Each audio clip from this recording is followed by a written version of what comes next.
Hello, everyone. Welcome to another episode of 123 All Ears on Me. I'm your host, Kaylina Mills.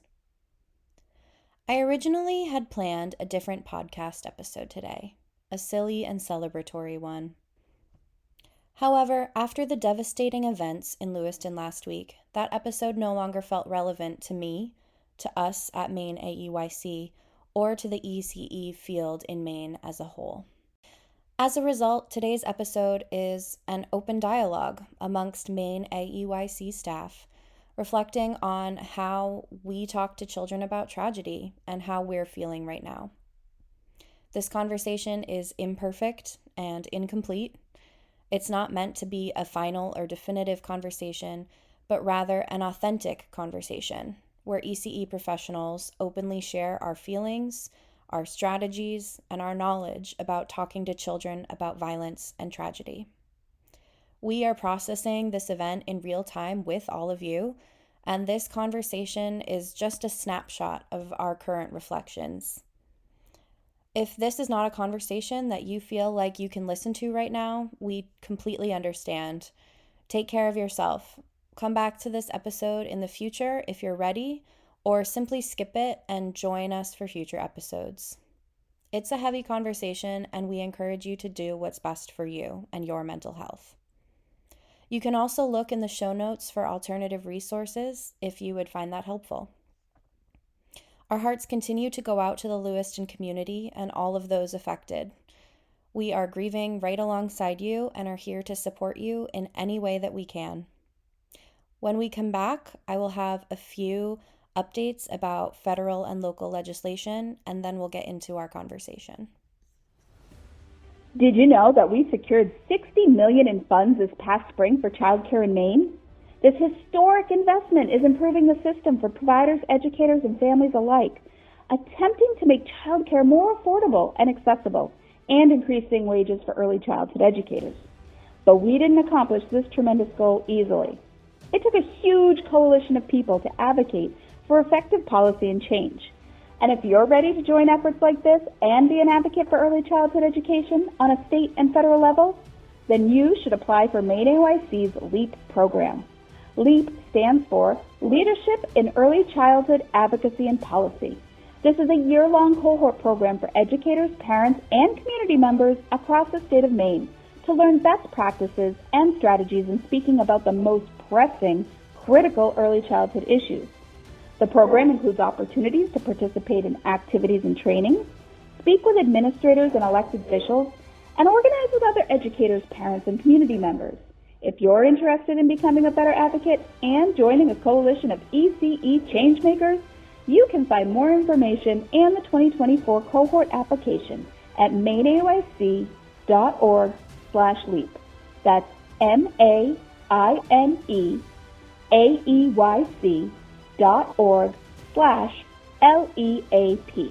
The 2024 cohort application deadline is approaching November 17th, so apply today at MaineAEYC.org/LEAP.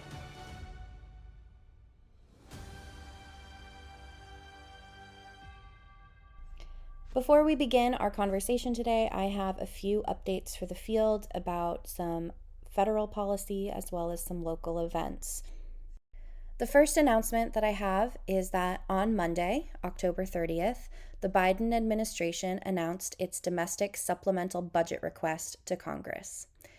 Their request included $16 billion in additional funding to stabilize the childcare sector following the expiration of the childcare stabilization funding at the end of September. MaineAEYC applauds the administration's prioritization of childcare in its request, as well as the early educators and advocates who have spent countless hours sharing their stories and advocating on behalf of the families, communities, and young children they serve. Now it is time for Congress to take action by swiftly passing a budget deal with robust funding for childcare and early learning programs, including the President's supplemental request for stabilization. Take action today to urge your members of Congress to #SaveChildcare. You can find links to get more information about how you can advocate, including a scripted message that you can send to your congressional representatives, And you can get that on the federal advocacy page of our website, MaineAEYC.org. That's MaineAEYC.org. The second update I have for you all today is about hashtag Love Lewiston Day. The Tree Street Youth Organization in Lewiston has declared Friday, November 3rd to be Love Lewiston Day. No matter where you are in the state, or the world for that matter, you can do something on November 3rd to spread love in your community in honor of Lewiston, Maine. To learn more about participating and/or to get ideas for projects and activities to do, you can go to MaineAEYC's social media sites, the events page of our website, or to the Tree Street Youth's social media and website. Their website is treestreetyouth.org. MaineAEYC will be participating in the day, and we hope you'll join us. Spread the love, make your community stronger, and honor those affected by last week's events in Lewiston. The third and final update I have before we get into our conversation today is that Friday, November 3rd is also the deadline to apply for the 2024 LEAP cohort. If you want to help make change in Maine and across the nation to benefit children, families, and the ECE workforce, you should consider applying. It's a great program to learn about the best ways to use your voice, navigate the government systems, and refine your advocacy skills. You get to work with seasoned advocates, lobbyists, changemakers, and legislators to grow your advocacy toolbox and become a better advocate today. I hope you'll consider applying, and remember, Friday is the deadline. Are you thinking about going back to school to get your early childhood education degree? MaineAEYC and the Office of Child and Family Services wants to make it happen for you. We are proud to facilitate the Teach Scholarship Program so that early childhood educators throughout the state can go back to school to get their associate or bachelor's degree with most expenses covered. The TEACH program is unique because it's a partnership between you, MaineAEYC, and your employer. Together, we all work to ensure that you can successfully meet your career and educational goals. If you get a TEACH scholarship, MaineAEYC pays for 85% of your tuition costs, your employer pays for 7.5%, and you are only responsible for the remaining 7.5% of your tuition cost. For those seeking their associate degree, that's an average of only $260 per year that you must pay out of pocket. Exactly, Tony. You can get your degree through the Teach Scholarship Program for very little money and without having to take out loans. It's such a phenomenal program to support early childhood educators throughout Maine. In addition to funding your tuition, TEACH recipients are paid for 2 hours a week of release time so that they can study without losing pay from work or time from their families. The scholarship provides a stipend each term, and the scholarship pays for 85% of your book costs. The scholarship provides so much to its recipients. And in addition to all of those benefits, TEACH scholarship recipients get one-on-one counseling and support from a MaineAEYC staff member to ensure that they can successfully complete their program. It's so simple to apply for a TEACH scholarship. Go to MaineAEYC.org/application and download the application to your computer. After that, it should only take about 30 minutes to fill out the form and apply. Again, that's MaineAEYC.org/application. MaineAEYC.org/application. Apply for a TEACH scholarship today and get back into the classroom to get your degree. All right, so I am joined today by Tony Major, who is a teach counselor at MaineAEYC, Jesse Ellis, the development director, and Heather Marden, the co-executive director. Hi, guys. Hello, good morning. Morning. Good morning. Yes, it's very early in the morning for a Zoom call. But thank you guys for all joining and taking some time to chat about how we talk to kids about violence and tragedy. We're all still recovering and processing what happened in Lewiston last week. So I think this will be really helpful for a lot of educators to hear how we're processing and any tips we have, because we all have a lot of different experiences in early childhood. So I guess the first question I'll ask is, How are you guys processing as teachers, as humans? How are you doing? Well, I think for me, we also had this uh, other obstacle of having a conference coming up in the midst of all this. And there was that moment of being aware of what's going on, hurting, trying to rackle it in my brain, and then knowing that we were also responsible to a lot of other people for their daily plans, their travel, and trying to do a quick turnaround on focusing how to best handle and make decisions around that. So I think the processing on a whole took a little pause because work had to be done. And I know for many, first responders and people out there who had to go on with a routine and do work and attend to other things, some of the grief got put on pause. So I think there is probably a delay reaction for a lot of people going on. And I think that's what I'm feeling, is that I didn't get to sit with the emotions for a little while. And then when I did, all the things would come out in little ways, the sadness, the anger of what happened, the concern and care for those specifically directly affected, and for those out there, putting their lives on the line to try to catch someone capable of such horrible things. So, I definitely carrying it into this week in different ways, while still trying to attend to life and what we all need to continue to do.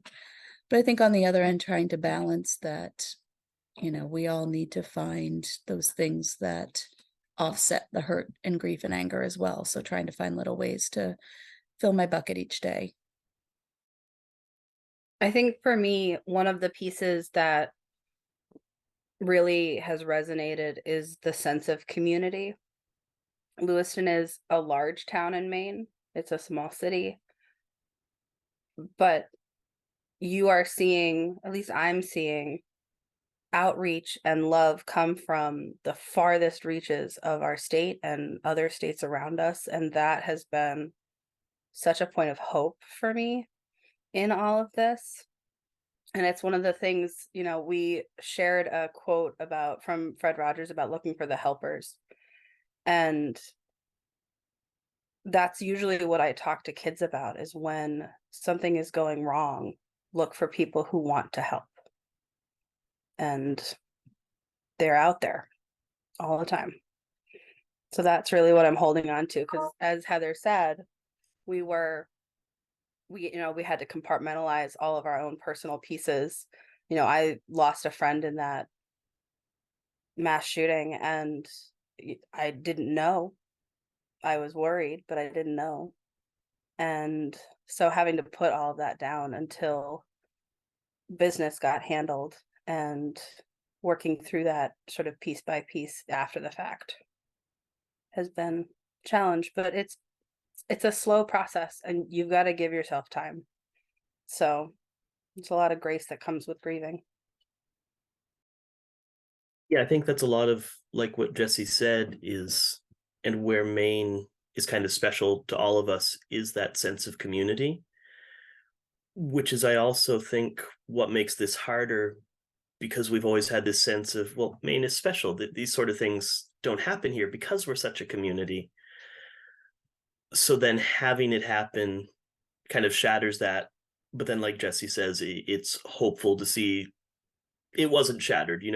It was pushed and it was hurt, but everyone is still coming together and everyone still supports each other, and it gives us hope for the future in that way. I think that's my big takeaway at this point. Yeah, I've been thinking a lot about community as well, and we say we're such a big community in Maine, and I feel like there is a sense of community, and each town has a really clear sense of community, but also it's so easy to be left out of that community because we're a primarily rural state. Even in the city, though, you can just kind of like do your own thing and not invest in the local community. And so I've been thinking a lot about community care, especially with this incident. Like, we knew this person had mental health issues, had access to firearms, had all of this experience and training as an outdoorsman, and he just kind of got lost in the fringes of our society. And I'm thinking a lot about community care and how we build community systems of care to better help those people and to better support everyone in our community who's looking for a place where they belong, and looking for connection. And I think that's where education comes in. Like, we're all educators, so I'm like, we can do all this stuff at schools, right? We can build community with our students, we can bring in the families, we can extend outreach to our local community. I think schools are such a central community space in every community that there's a lot of potential for educators and students to really help build systems of community care. So that's what I've been thinking about. So how do you guys see, or what do you guys see as the role for educators or for schools in supporting students, especially, but in supporting just the community in this time? I think first and foremost, the biggest thing we have to make sure we do is we have to talk about it. Our instinct, especially as early educators, is like, oh, we'll ignore the bad thing. We won't bring it up. We won't talk about it. And then everyone will feel better. We won't have to deal with our big emotions. But kids know things are happening. They might not know exactly what's happening, but trying to ignore a big issue, especially something as big as this, doesn't help anyone. So I think that's the first piece, is making sure we're acknowledging our feelings like we're doing, making sure we're acknowledging the events that happened, and then taking those next steps in helping kids process this as well. You know, when all of this happened, and it brought me back to a moment in my teaching career, when another significant tragic event happened, and that was the Boston Marathon bombings. At that time, the Boston Marathon was actually a big event in my classroom. We taught about it. It was part of a kind of physical education, nutrition lesson I would do each year. We would celebrate it. We'd talk about the helpers that run, the people that raise money for, for beneficiaries, for good causes. And we talk about, the pieces of the folks around the edges who happen. Look for the folks in the vests that are helping people along the way. So we really talked about the spirit of the Boston Marathon and what it means to the city and our country. And we would train, and the kids would run at school, and we'd do our own marathon at school. And I would encourage families to watch the Boston Marathon. And so on that day, I had encouraged my classroom and kids to watch the marathon with their families. We'd pick some runners to track and follow online. And so I knew a bulk of my children were watching that day, and I knew they'd all receive the information differently. Parents would receive and talk about the information differently. So I think, in my responses as an educator, and to what I could think of now if I was still in the classroom at this time, my first thing would be communication with families and working with families as a team to say, how do we want to handle this together? Certainly there were going to be children in my class who knew nothing about it. Maybe they weren't watching that day, and the families did shield them from the media and information. However, I knew I had my kids who were very much up on current events constantly in my classroom, and I knew I was going to have that one child come in, and the first thing out of their mouth was going to be, "Did you see what happened?" And they were going to talk about it. And I never wanted my classroom to be a space where kids couldn't talk and process, but it did mean often that other children were going to find out information that maybe they weren't aware of. So I had to talk to families about that and let them know that, to certain extents, children were going to talk about this, and I want to make sure I have good responses that the parents would feel comfortable with, and with my background in education and expertise, that I could also share the resources with the families with levels that I think would support the kids. So for me, I think, we've got a little theme of community going on here. You have to be a community with your families and those kids, and have to be a team with them. and then think of what are those responses you can all say together, so that there's acknowledgement that something scary happened, but that there is also that message of hope and confidence that you have adults in your life who care about you and are going to keep this world as safe as they can for you. So, the marathon had happened, and at the end of the week, we ran our own marathon. We kept the event. The families felt that was very appropriate. They came and cheered their kids on, showed them that they could keep going, with things that make them happy and they've worked hard for, and that it wasn't going to be scary and it could be safe for them. So I think working with your colleagues, working with your parents and families, being transparent that you are feeling this and grieving this too, and you are going to work, super hard to be there for their kids while you're dealing with your own grief. Because I think transparency and feelings is so important, because kids are going to pick up on what we sense and feel. But we can still sense and feel, but also be there for the children and create positive spaces. So my experience of schools was a little bit different from everybody else in our office. I was a school-based clinician, so I was a child and family therapist.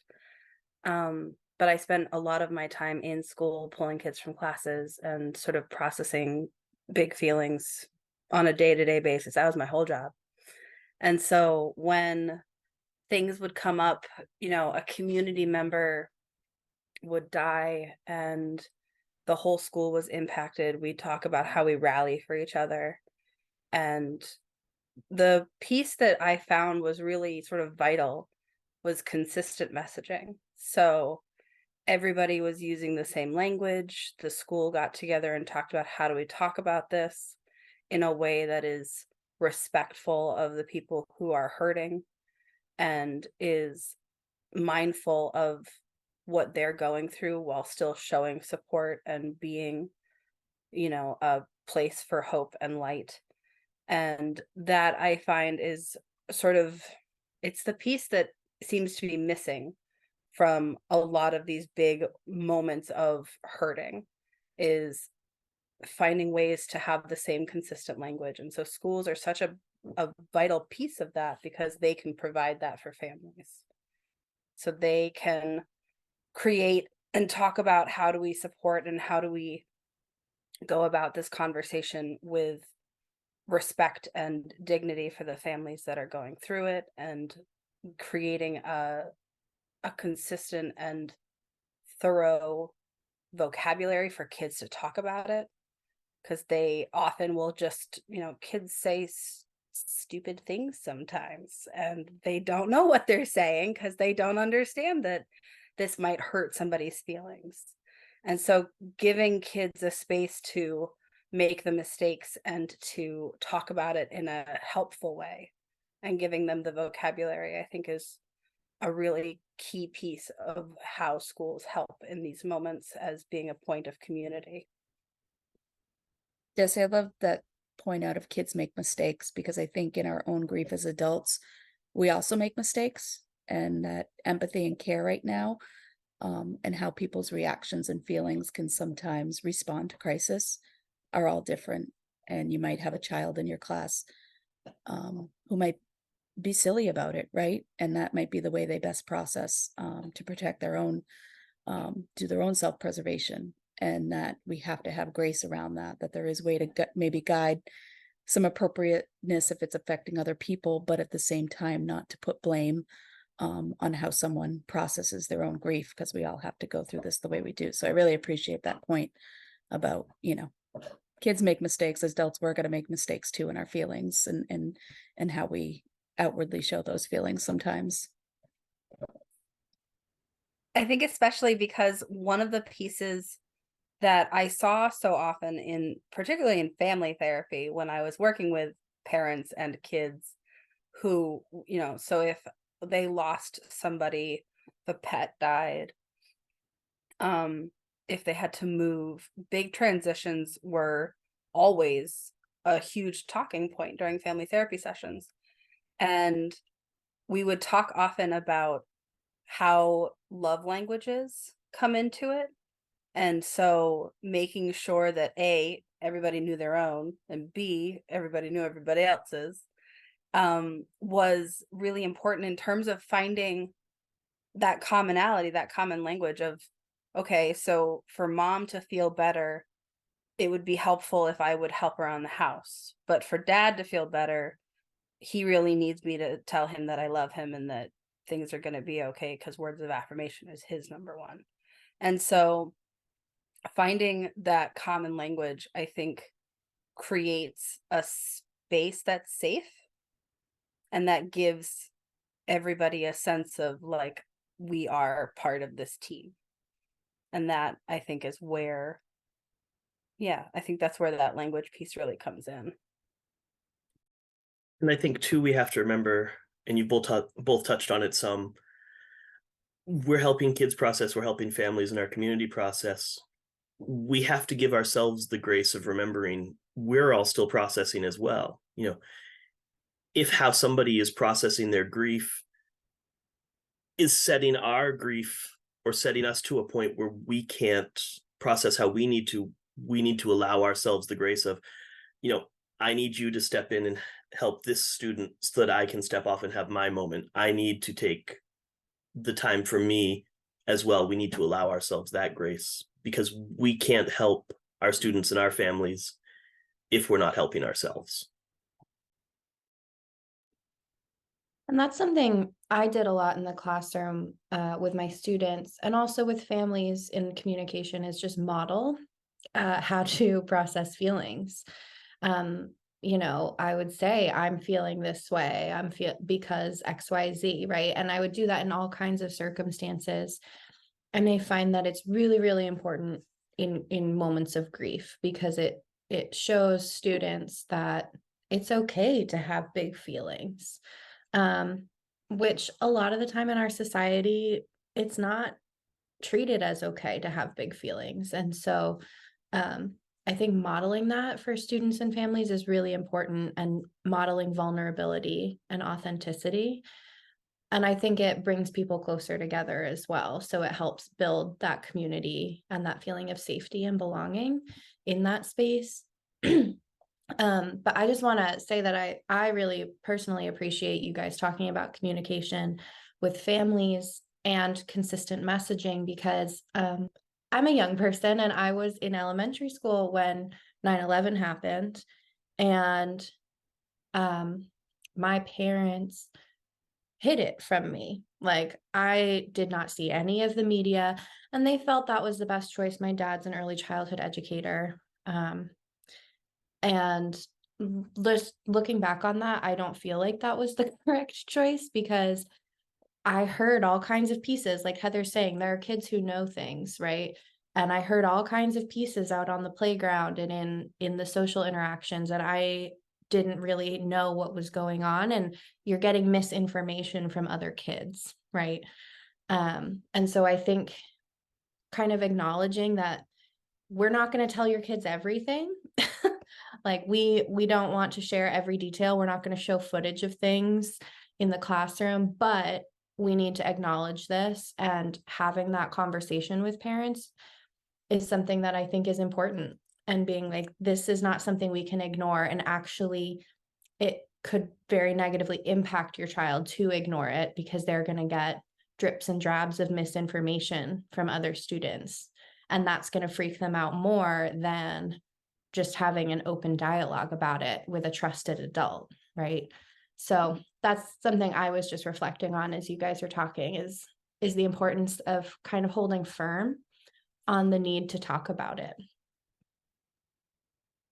And I think that can extend into our conversations with other adults too. And I have a deep worry, particularly, you know, in our line of work and working with early childhood educators, that, you know, we can often stuff things down because we have to be there for these little people, right? And we have to be smiling and, you know, making all the right choices all the time. And so for me, I have a deep worry for folks in our field who have been going through a tremendously hard time in our profession, you know, for several years now.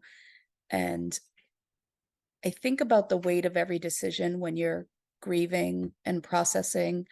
I think about the little nuances of each day, you know, of a director needing to get tuition that a family hasn't paid, like the heaviness of that decision right now to ask that family to pay when something so tragic has happened. Every decision now holds so much more weight in the wake of tragedy.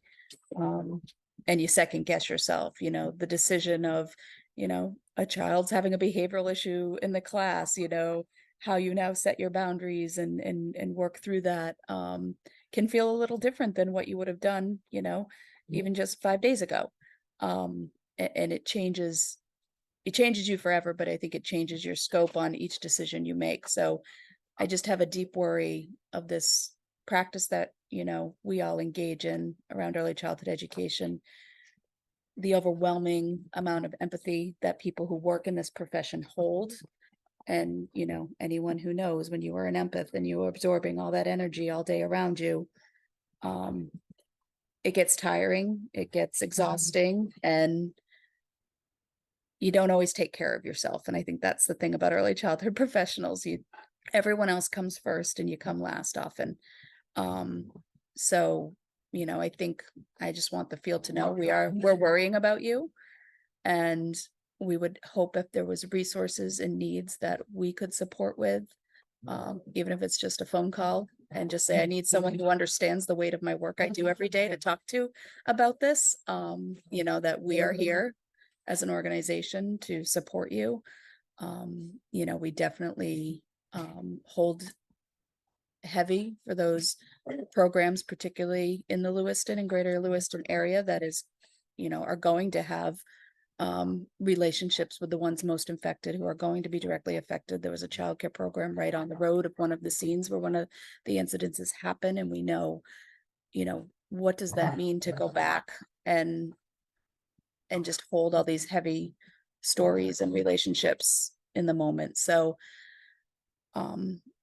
I think everyone needs to know we are thinking about you, we are talking about you, and we want to provide what we can for anyone. So please to reach out to, and just know that you have a network here that supports you and understands your grief in the different ways that happen in early childhood education. I think what you said is really important for a lot of reasons, but something I'm thinking about too, with that is modeling negative emotions, right? And how to handle those properly, right? Like, I really firmly believe in children as full people. They're not like little mini adults, right? That are in training, in my opinion. And so I think it's really important that kids learn how to care for not just themselves and their peers, but for the adults in their life too. So I think it's really good to model how to process those negative emotions with kids. Like, you don't need to be Miss Chipper kindergarten preschool teacher all the time. You can show that life is hard, and how to handle that in a healthy way and a graceful way, and a hopeful way, right? Like, maintaining that line of hope. But you don't always need to have the smiley face on and do the whole performance of being happy. I think that leads to a culture of toxic positivity that I really don't think is healthy for anybody.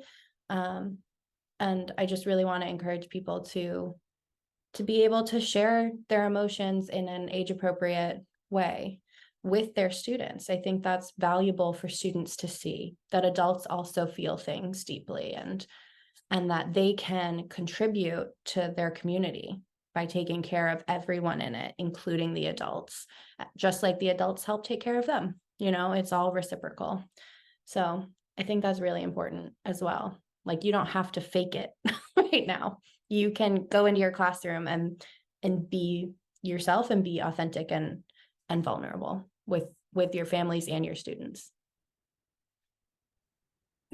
There's a process that we go through in therapy with journaling around, sort of how you navigate emotions, and there's journal prompts and things like that. And With littles, I used to do it as art therapy. So I would read off a journal prompt and they would draw a picture of whatever that made them think of. And um but one of them I absolutely adored, and I just pulled it up. So it's processing through disappointment, but it rephrases it in a way that makes so much sense to kids. And instead of processing it as disappointment, it's what passion or sense of caring is at the source of this. What space did you hold for whatever it is that let you down? And can you get that back? And so the same way with grief, grief is rephrased as it's all the love that you couldn't give. So if you lose somebody, you held space for that person. You wanted that person in your life and you wanted to love them in all the ways you can.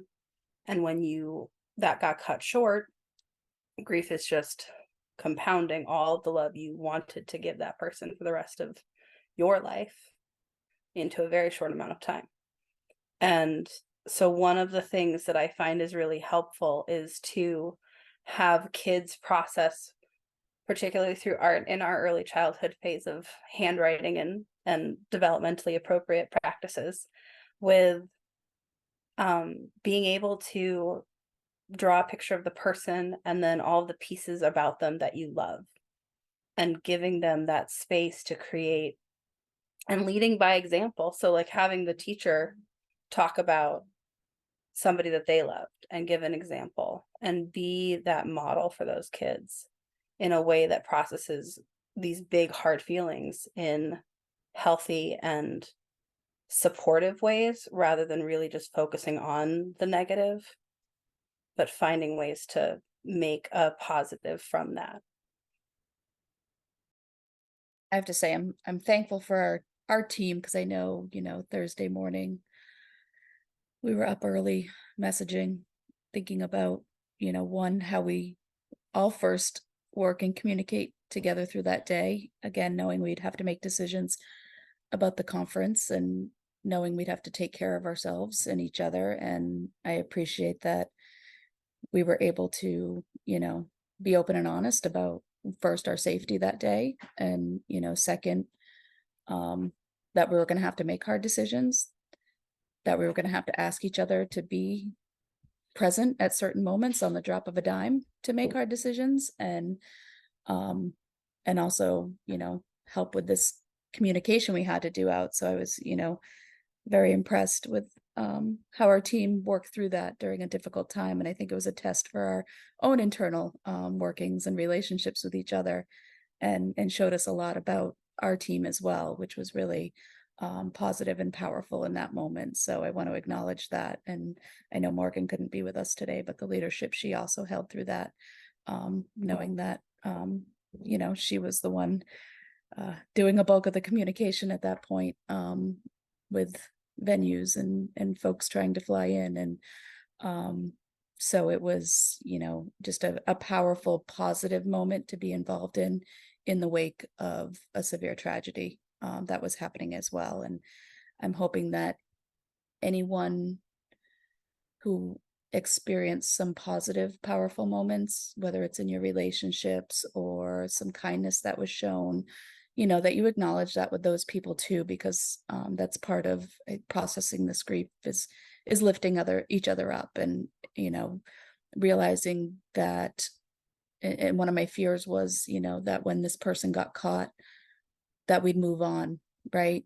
We'd move on too fast, and we'd try to tuck it down and say it's over, and it's not over.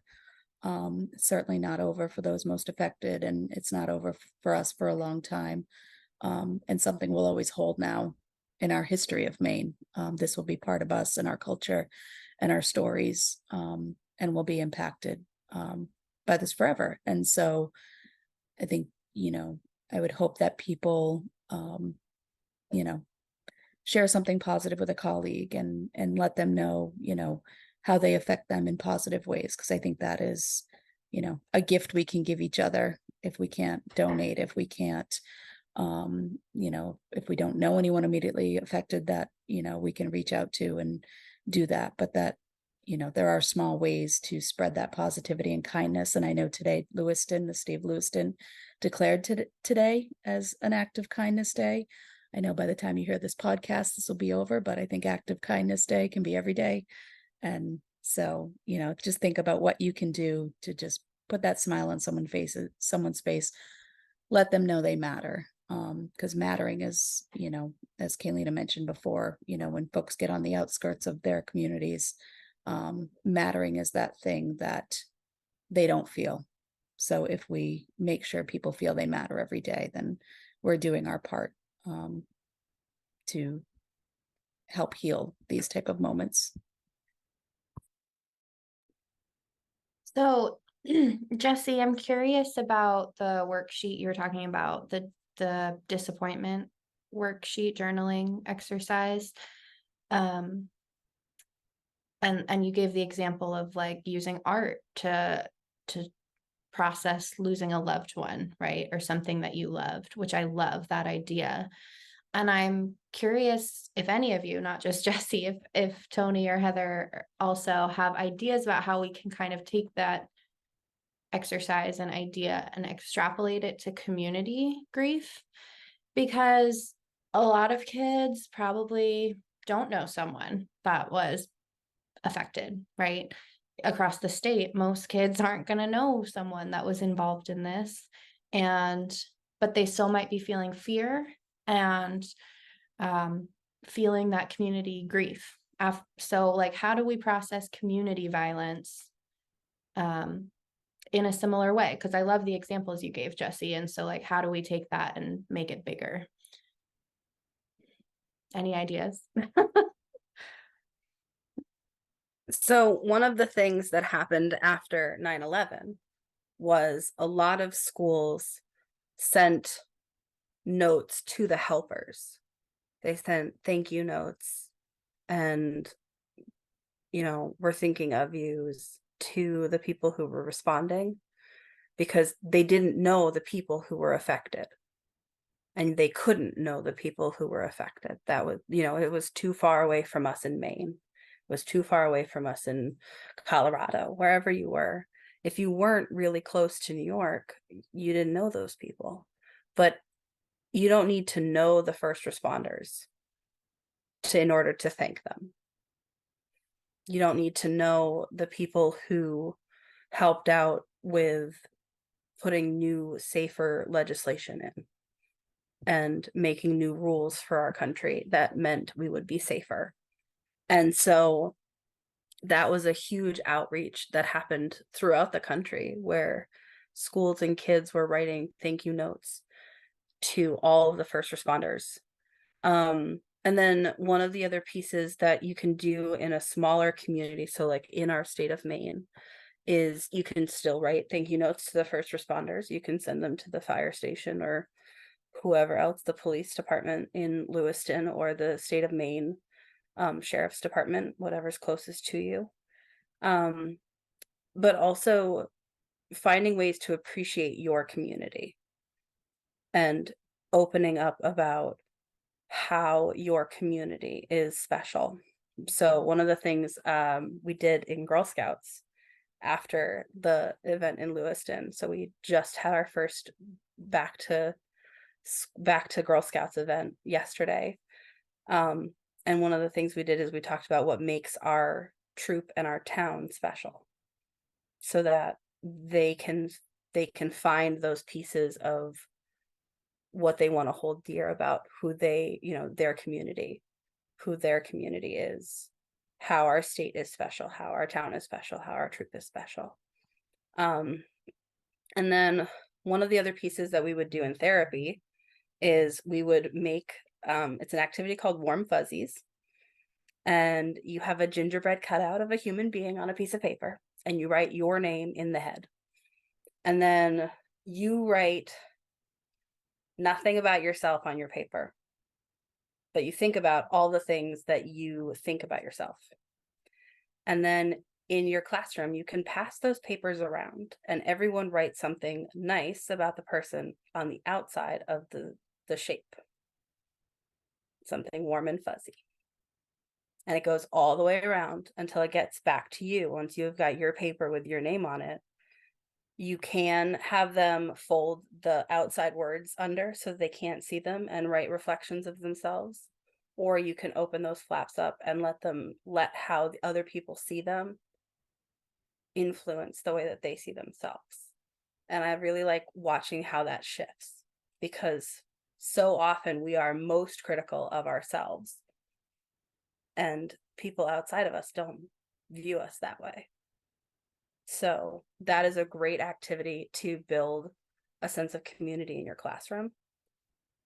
And so if your kids aren't old enough to write, you can always do a warm fuzzy where they stand up in the middle of a classroom circle and we all say nice things about each other. And you give a, like, this is how I'm feeling now. I'm feeling sad. And then when it's all over, you can ask them, how are you feeling now? And often that is not sad anymore. So that's a great community activity to do with whatever group you're working with, whether it's school or a youth group or a Girl Scout troop, Boy Scout troop, whatever you're working with.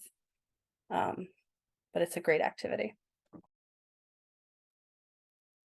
think too, Jesse talked about the letter writing campaigns after 9/11, things like that. I think it's important with kids to talk about, the police and firefighters. Absolutely, those are the helpers. But there are other kinds of helpers. The act of writing those letters turns you into being a helper because you're helping those people. So I think an awesome activity with kids is to ask them, how can we be helpers? What can we do to help? Just putting that on them too, to think about what can we do for our community that lets them take that ownership and lets them feel, oh, I'm a helper now, putting that on them. And not going in with preconceived notions of what they might come up with, I think is really important too as a teacher. I love that idea, Tony, of putting it on them and having them learn to be advocates and community caregivers. They might come up with writing letters or drawing pictures for the first responders, and that might be what your notion is in your head, but then they might say, hey, we want to make a mural in our community, like on the wall outside of our building, or hey, we want to, I've had first graders want to do campaigns to legislators, right? Like about different things they were passionate about. I think there are all kinds of ways to help and to contribute to the community and to help advocate for more community systems and more community care and safer communities. And so kind of letting the students lead you in that too, I think, and being open to the possibilities of what they might want to do to help, I think is really important. Maybe they want to have a bake sale. There was a family childcare a couple months ago that did a lemonade stand, right? And there are just lots of ways to help. And so not going in trying to like direct them to one path or the other, but just letting them help in the ways that makes the most sense for them and capitalizes on their gifts and what they can contribute. I think something I've been thinking about too, because it's, is always a hard issue in discussing, especially in early childhood play. And I think about after an event that's happened so close to all of us in Maine, is the concept about pretend gunplay in our classrooms. And certainly as a classroom teacher, and I know Tony, Kaylina, and I'm sure Jesse, even in your conversations with children, we have a rich culture of hunting in our state, and sport, and that is a part of kids' everyday lives that they talk about and are part of their families, and they bring that to school. And I know it can put teachers in difficult situations, especially as each teacher has different comfortable levels with this type of pretend play in school. So, what I would recommend, there actually are a lot of, and probably we could post and share some resources about, how to navigate that in your classrooms, that, this is part of a natural process of some children's play. And, there are healthy ways to work with that in your classroom, and make sure everyone feels honored and safe. And so I imagine that's probably on a lot of teachers' minds right now, how to have that type of play in their classroom, and what's the comfortable level, one of the teachers and the adults, what's the comfortable level of other students in the classroom, what's part of culture and natural outlets and play for kids. So certainly when I felt faced with those questions, I would consult experts. I know we have, folks around Maine who have done trainings on this, and that certainly supported me. One person I'll throw out, she was a former board member of ours, and is a licensed social worker in my area, Sarah McLaughlin, was probably one person I got my wealth of information on how to navigate this in healthy ways in my classroom and allow, children to have their safe pretend play, but also allow other children to have safe feelings around that too, as that play was being done. So when we have a heightened situation like this, I can imagine the reevaluation of how we approach that in classrooms is very much real and present in people's minds right now as well. So just know that there are resources out there to help you navigate that from a professional standpoint. And I think that's maybe something we could dig into as well, and maybe share places to go when you kind of need to just process that again, if you're reevaluating how you're thinking about that in your program, and appropriateness of it, how close it is to an event. Because certainly there's people who have research studied this that have some good guidance to share on that. One book that I just off the top of my head know, it's a book that I really love at this point. It's kind of an older book. It came out in 2002. But it's called Under Dead Man's Skin: Discovering the Meaning of Children's Violent Play. And it is really exploring that topic. It's written by Jane Catch, with an introduction by Vivian Gusson Paley, who's like one of my teacher idols. If you don't know who she is, you should. But anyways, it's just a deep reflection on violent play and gunplay, and play about death in the classroom. And I want to say, like, really explicitly, in case there are people who are listening who are outside of the field, that like when Heather's talking about safe pretend play, it's because we know, and there's decades of research that show, dramatic play is a huge way, and pretend play is a huge way that children process what's going on in their lives. That's one reason that playing house is so common, right? It's because that's a context that children see all the time. And so they want to model it and process what they're seeing in play. And so that's violent play might come out because they're trying to process what's going on. And so we don't want to shut that down, but we also want to make everyone else feel safe and comfortable as well. One of the other things that comes up in this sort of topic is team building and conflict transformation. It's not conflict resolution, because resolution means that we ended up where we started. Transformation means we've changed through this process. And so John Laterack did a whole article about conflict transformation. But essentially, you can do this in your classroom, where you talk about examples of how do we resolve a problem between us in a healthy, helpful, and transformative way. So we don't go back to what we were doing before, because clearly that wasn't working.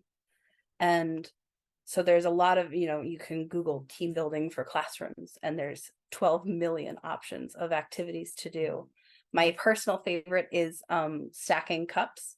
So if you get plastic cups or paper cups and a rubber band and 4 strings, you tie the strings to the rubber band, you get 4 kids, you can have a director, and they can't use their hands to touch the cups, and they have to stack the cups from a stack into a pyramid and then put them back into their stack And sometimes we do it with no communication and see how horribly that goes, to really emphasize how great communicating is.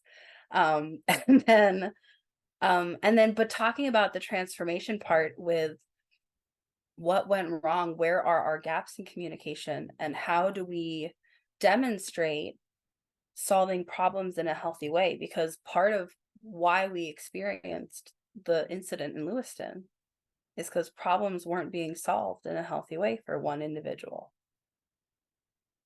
And that impacted thousands of people. So demonstrating those healthy ways to communicate and solve problems helps to alleviate some of the long-term effects of that and working through those pieces.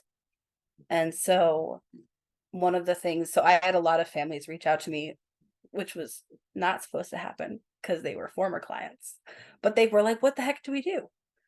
How do we talk about this with our kids? And I was like, well, I mean, you'd have to be really honest and candid with them, but part of it is that one person was having a really bad day, and that's what happened. One person had a problem that they didn't know how to handle.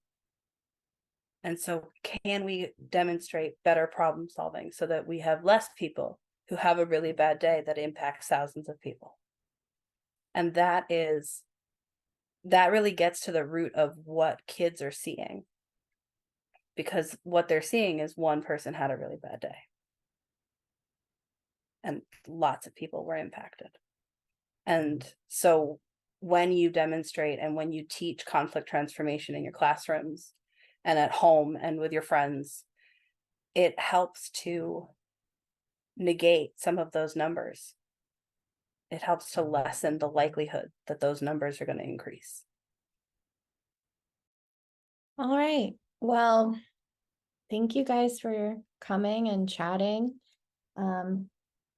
This was not what we had planned for this week's episode, and I appreciate you jumping in to kind of just reflect with me.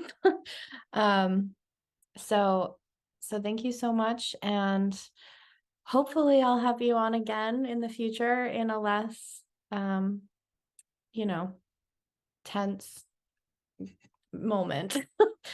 So thank you guys so much. Any last thoughts to wrap up?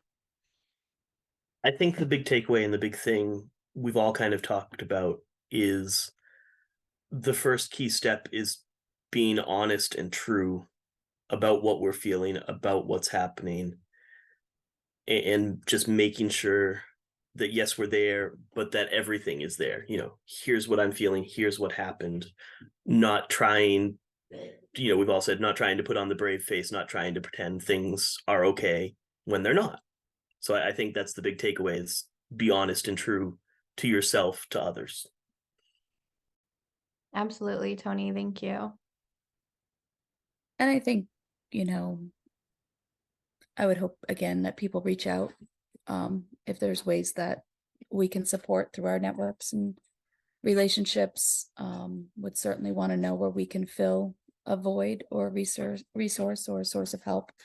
That we definitely want to be responsive to people's needs at this time. And again, that we're worried about you. And I think it's nice to know that people worry about you. We're worried about all of you, and how you're processing and doing your day-to-day job. And again, you do some of the best work on this earth, and just know that, no matter how you're handling it or doing it, you're doing it. And we appreciate that. And children appreciate that. And families appreciate that.